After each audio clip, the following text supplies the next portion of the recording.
Mercure. Mercure est la planète la plus proche du Soleil et la plus petite planète de notre système solaire. Elle ne possède pas d'atmosphère significative et sa température varie entre -173°C et 427°C. Vénus. Vénus est la deuxième planète la plus proche du Soleil et souvent appelée la « jumelle de la Terre » en raison de sa taille et de sa masse similaire.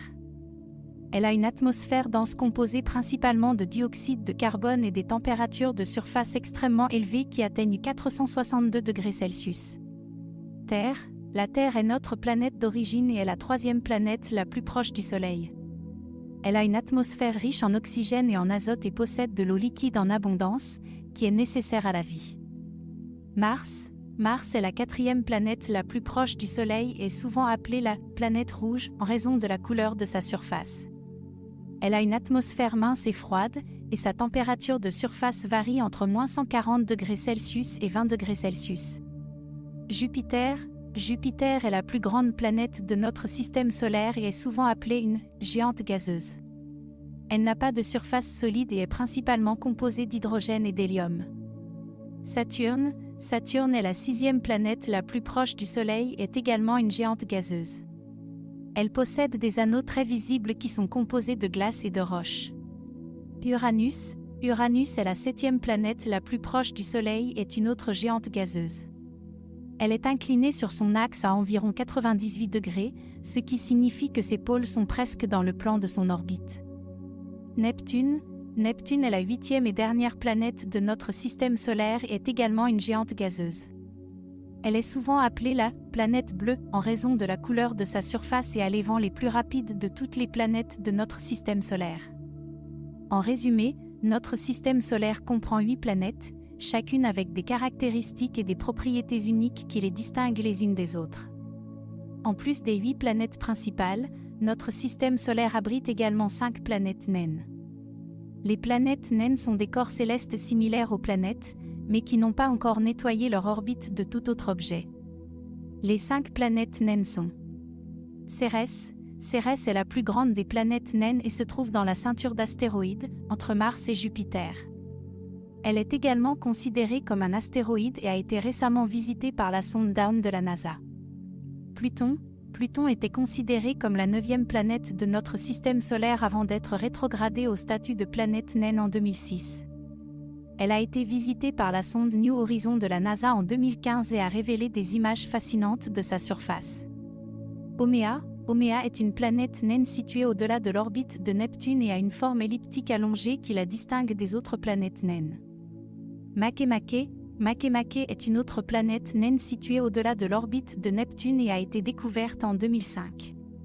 Erie. Erie est la plus grande planète naine connue et est située dans la ceinture de Kuiper, une région du système solaire située au-delà de l'orbite de Neptune.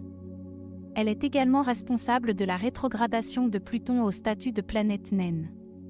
En plus des planètes et des planètes naines, notre système solaire abrite également des comètes, des astéroïdes, des météores et des poussières cosmiques. L'étude de ces objets célestes peut fournir des informations précieuses sur l'origine et l'évolution de notre système solaire et de l'univers lui-même. Chaque planète, ainsi que les planètes naines et les autres corps célestes du système solaire, ont des caractéristiques uniques qui les rendent fascinantes à étudier. Par exemple, certains des faits les plus intéressants sur les planètes sont les suivants. Mercure est la planète la plus rapide de notre système solaire, se déplaçant à une vitesse de 47,87 km par seconde. Vénus a une journée plus longue que son année, ce qui signifie que sa rotation autour de son axe prend plus de temps que son orbite autour du Soleil. La Terre est la seule planète de notre système solaire connue pour abriter une vie complexe. Mars a la plus grande montagne de notre système solaire, appelée Olympus Mons, qui mesure 22 km de haut. Jupiter a la plus grande tempête connue de notre système solaire, appelée la Grande Tache Rouge, qui dure depuis au moins 350 ans. Saturne est la planète avec les plus grands et les plus visibles anneaux de tous les corps célestes connus. Uranus est la seule planète connue de notre système solaire qui tourne sur son côté, avec son axe incliné de 98 degrés.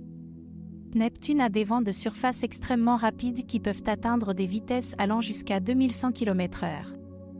Les planètes et les autres corps célestes du système solaire continuent d'être étudiés de près par les scientifiques et les chercheurs du monde entier. Des missions spatiales sont régulièrement lancées pour explorer ces objets, et de nouvelles découvertes sont faites régulièrement. L'étude de notre système solaire peut aider à mieux comprendre l'histoire de notre planète et de l'univers dans son ensemble. En plus de l'étude des planètes, les scientifiques s'intéressent également aux lunes et aux satellites qui orbitent autour des planètes. Certaines des lunes les plus connues de notre système solaire incluent la Lune de la Terre. La Lune est le seul satellite naturel de la Terre et a joué un rôle important dans l'histoire de la planète. Io, Europe, Ganymède et Callisto, ces lunes orbitent autour de Jupiter et sont connues sous le nom de lunes galiléennes. Elles ont été découvertes en 1610 par Galilée et ont été étudiées de près par plusieurs missions spatiales. Titan. Titan est la plus grande lune de Saturne et est la seule lune connue dans notre système solaire avec une atmosphère dense. Encelade. Encelade est une petite lune de Saturne qui est connue pour ses geysers d'eau glacée qui jaillissent de sa surface. Triton. Triton est la plus grande lune de Neptune et est la seule grande lune dans notre système solaire qui orbite dans une direction opposée à la rotation de sa planète. Les lunes et les satellites des planètes peuvent fournir des informations précieuses sur la composition et l'histoire de leur planète hôte, ainsi que sur les processus géologiques et atmosphériques qui se produisent dans leur environnement. Les missions d'exploration de ces lunes continuent de fournir de nouvelles données et de nouvelles découvertes. Enfin, il est important de noter que notre système solaire fait partie d'une galaxie plus grande appelée la Voie lactée.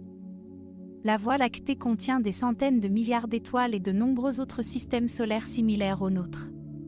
L'étude de notre système solaire peut aider à mieux comprendre notre place dans l'univers et la diversité des systèmes solaires qui existent. En plus de notre propre galaxie, la Voie lactée, il existe des milliards d'autres galaxies dans l'univers observable. Les scientifiques utilisent des télescopes et des instruments sophistiqués pour observer ces galaxies et étudier leur composition, leur histoire et leur évolution.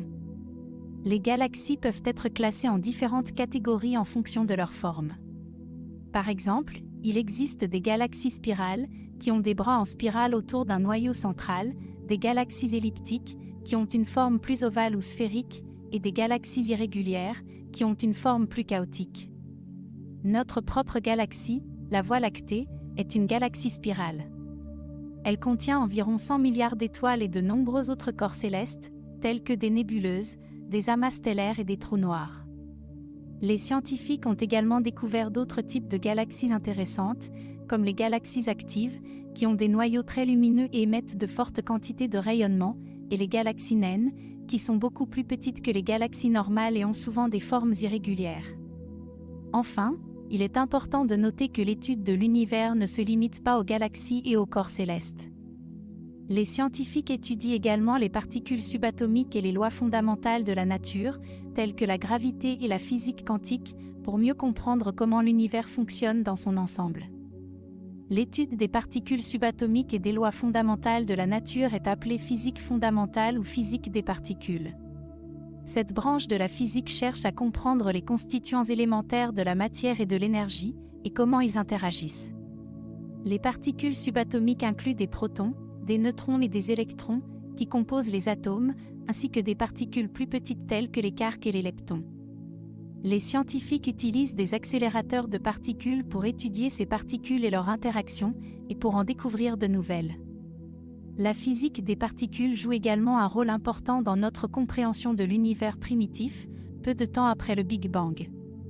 Les scientifiques croient que l'univers était initialement rempli d'un plasma de particules subatomiques et que la matière a commencé à se former à mesure que l'univers s'est refroidi.